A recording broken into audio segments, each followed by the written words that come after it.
lucky penny, 1989. Copperland, I'm gonna go back again.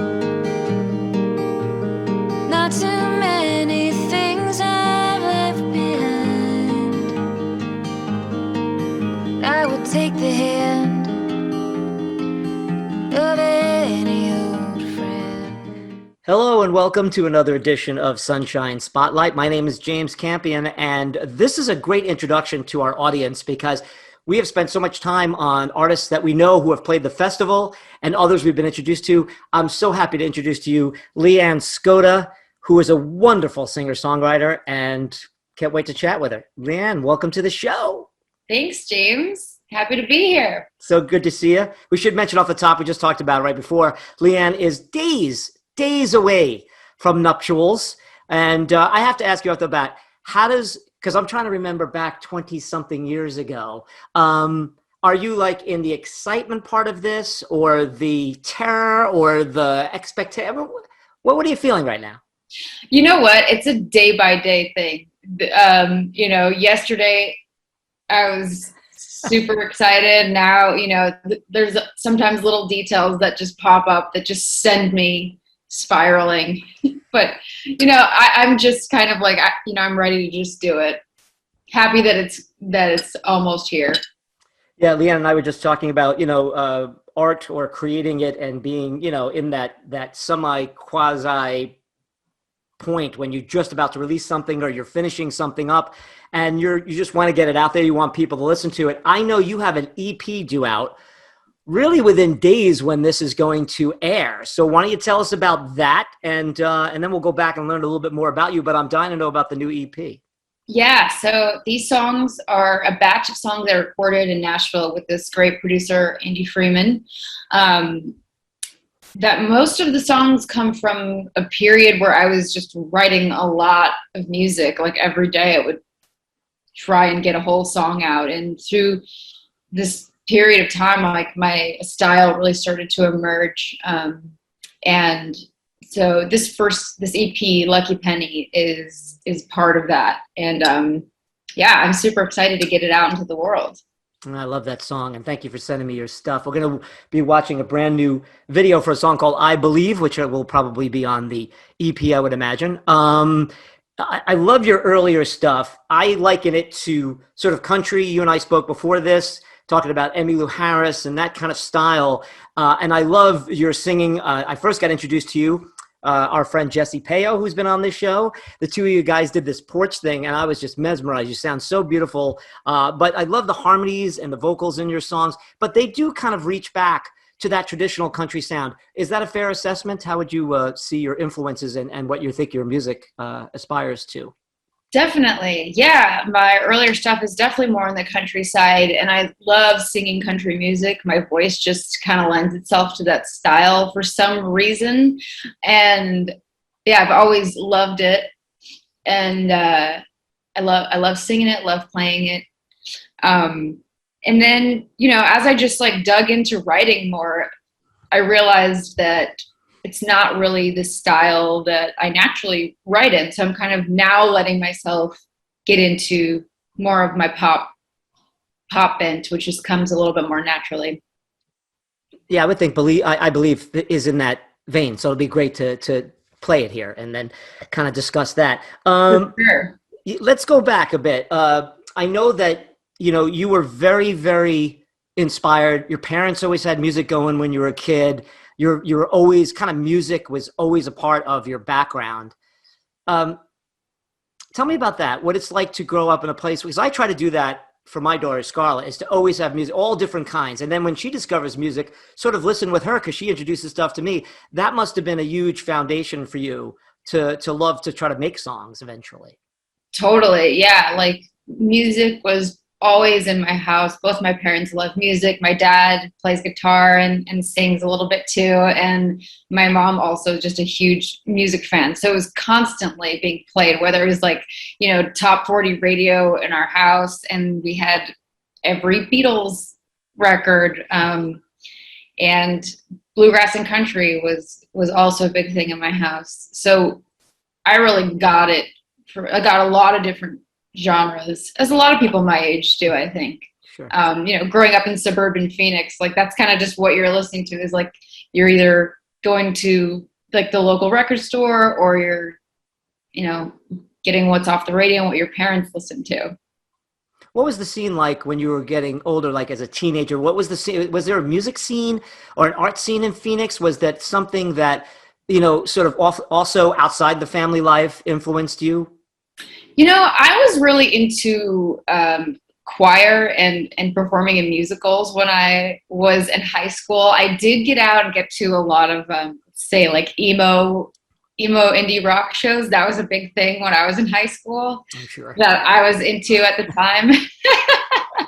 Yes, like my nieces and every. Yeah, it makes sense. Yeah, it's coming back.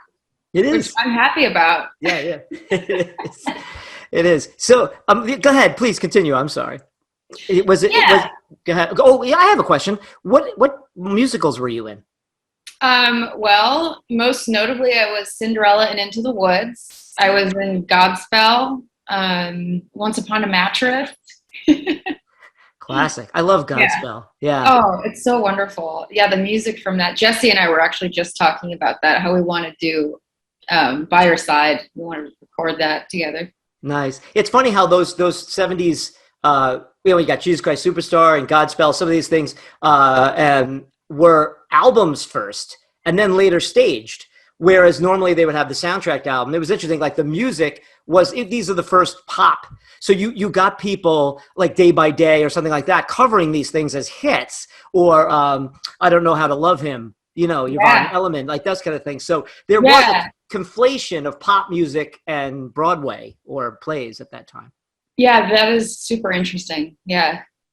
There's one thing I found very interesting. So you and I are from different generations, and I'm always fascinated by sort of the death of one way of listening to music into the next. Now, I was working at Record World in the 1980s. I actually saw the death of vinyl. Now that's back.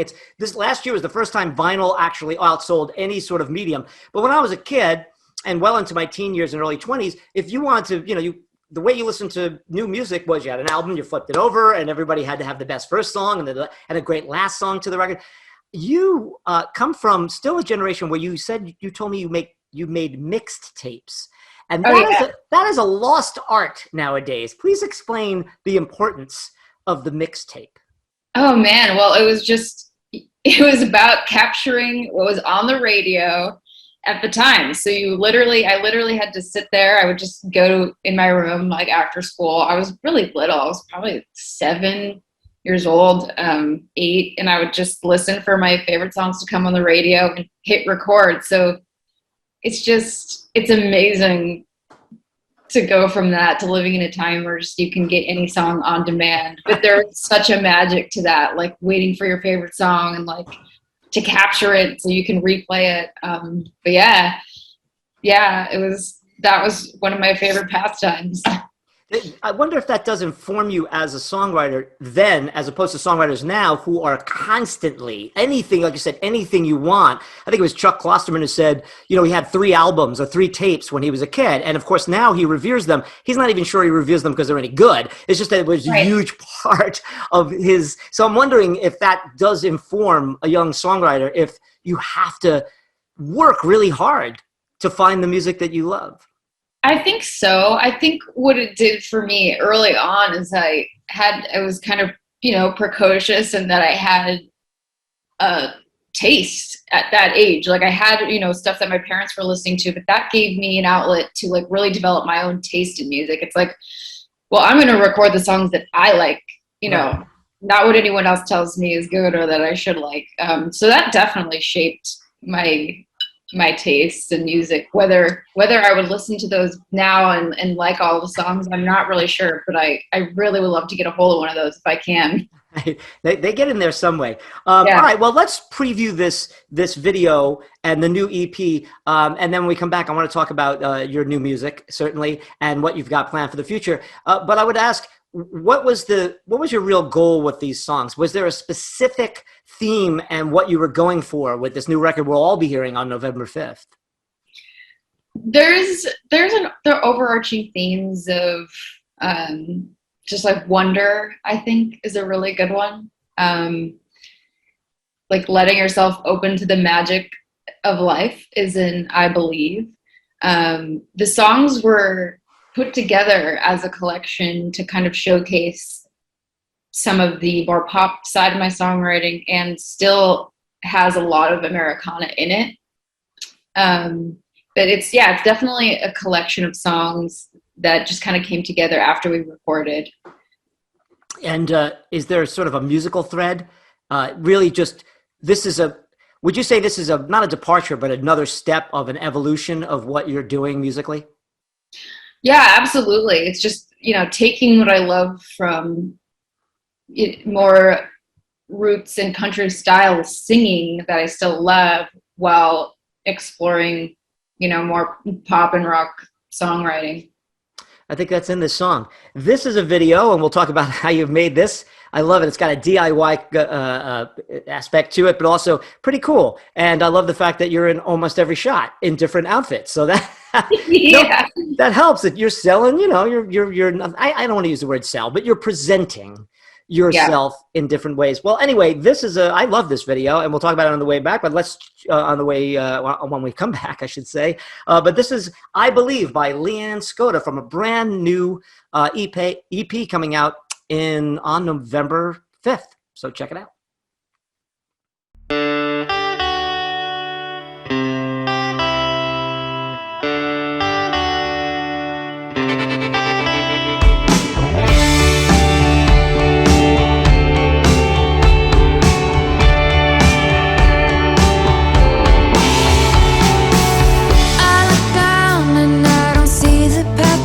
My feet, I look up, don't see the signs in the stories. I roll my eyes when they say it was meant to be. I believe what I see. I believe what I see. Crying on a plane, reading modern love.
All right, so that is Leeann Skoda, who joins us today on Sunshine Spotlight with a great new song called I Believe. How long did it take you to shoot that? Was that like all in one day, a couple of days? I mean, tell us about your making of this thing.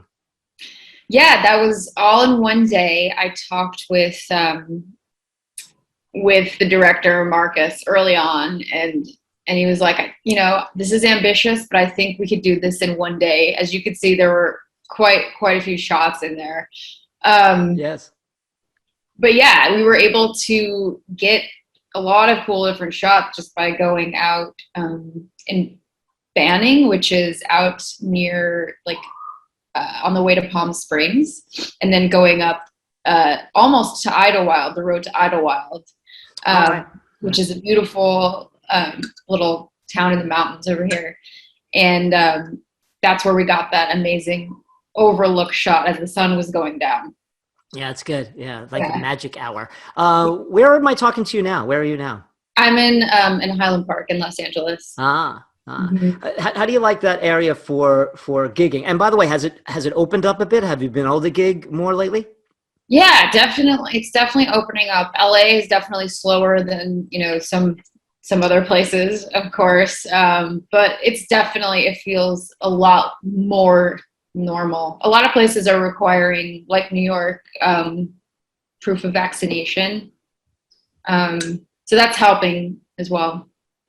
All right, so performing. I think I invite everyone to go on YouTube and check out some of Leeann playing live and singing. She has a wonderful voice, and her songs are so emotionally. They communicate emotion really beautifully, and I think you combine both those things well. So I would imagine it really does pain you, for lack of a better term, to not be able to play more, especially what we've just been through. Tell me about performing for you. What is the things that you love the most about presenting a song to an audience? I just love to sing. The physical might be kind of obvious, but just like the physical act of singing is something that puts me in a state of like peace and calm, and